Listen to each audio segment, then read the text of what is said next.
Hi guys, I'm talking about the stages of grief as developed by Elizabeth Kübler-Ross, a great book. Everyone should read it. I know that there's some debate about, and I've mentioned this before, about how people might not go through these 5 stages cleanly. They might skip a beat or skip 3 or circle around and do them all over again, or experience them all at once, or do it all in a day, or never reach stage 3 or 4, whatever. I know all that. But I find these 5 stages helpful for defining and describing the different emotions and reactions to the news that we experience when we're going through deconstruction. So she found, Kübler-Ross, she worked with the dying in hospitals and homes and so on, and she came to the conclusion that there are 5 stages, that there is denial, anger, bargaining, depression, and finally acceptance. Not everybody reaches acceptance. A lot of people might stay in anger or even in denial. But I want to just go through these stages because these stages really do apply to any kind of loss, you know? Even if I lose my keys, I'm like, it's impossible, I never lose my keys. Well, there's denial. Then we get angry, where the heck are my keys, you know? And then we get into bargaining. Oh, dear God, help me find my keys. If I find my keys, I'll go to church on Sunday. You know, and on it goes. But it really does apply to death and dying, and it really does apply in very meaningful ways to the deconstruction process and how we react to the questions and the doubts and the fears that we're going through.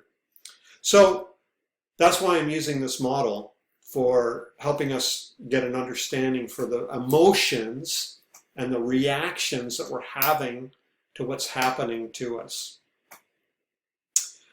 So the first one is denial. So it's basically like the doctor, you've gone to the doctor, you're not feeling all that great, and the doctor says to you, you've got cancer and you've got 6 months to live. But in this case, the doctor or pastor or whoever says to you, sorry, you've got doubt, and you only have 6 more months to believe, or something to that effect.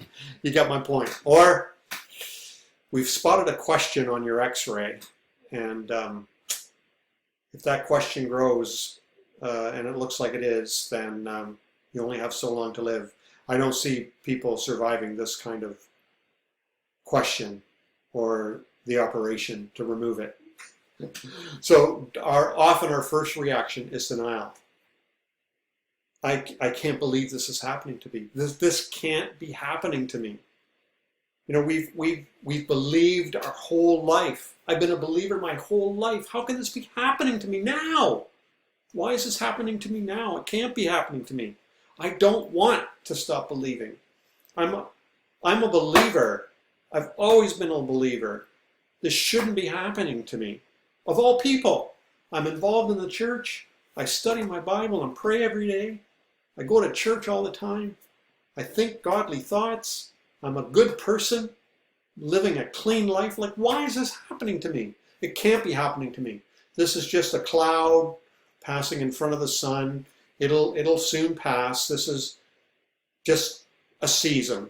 This is just a season. This is just a dark valley, the valley of the shadow of evil. That's all it is. And I'll get through to the other sunny side. No worries. Denial. Or we might, you know, try to look for a second opinion and see, you know, they're wrong. It's just wrong. There's nothing wrong with me. And we go and get a second opinion where somebody says, oh no, you're fine. No problem. You're totally fine. Everything's good. You're still a believer. Oh, whew, good. That scared me. Whew, gosh. I don't want to stop being a believer. No, you're a believer. You'll be a believer for the rest of your life. Denial. But if you're really honest with yourself, you'll see yourself asking the question, why is this happening to me? Why would God let this happen to me? I don't deserve it. I just can't believe this is happening to me. And we often see people, I see people all the time in the work that I do, I see people all the time living in denial. They're in denial. They're like, oh, no, I'm fine. I'm totally fine. Nothing's wrong with me. I'm a believer. Oh yeah, I'm a believer. Yeah. I'm to be, well, I noticed there's some doubt. No. That was nothing. That was yesterday. Or people saying, I'll always be a believer. I don't believe in the church anymore, but I'll always be a believer. I love Jesus. I'll always love Jesus. Or somebody might say, I don't care what happens to me, I'll always believe in God. I'll never. That's denial. It's the opposite side of the coin of confession.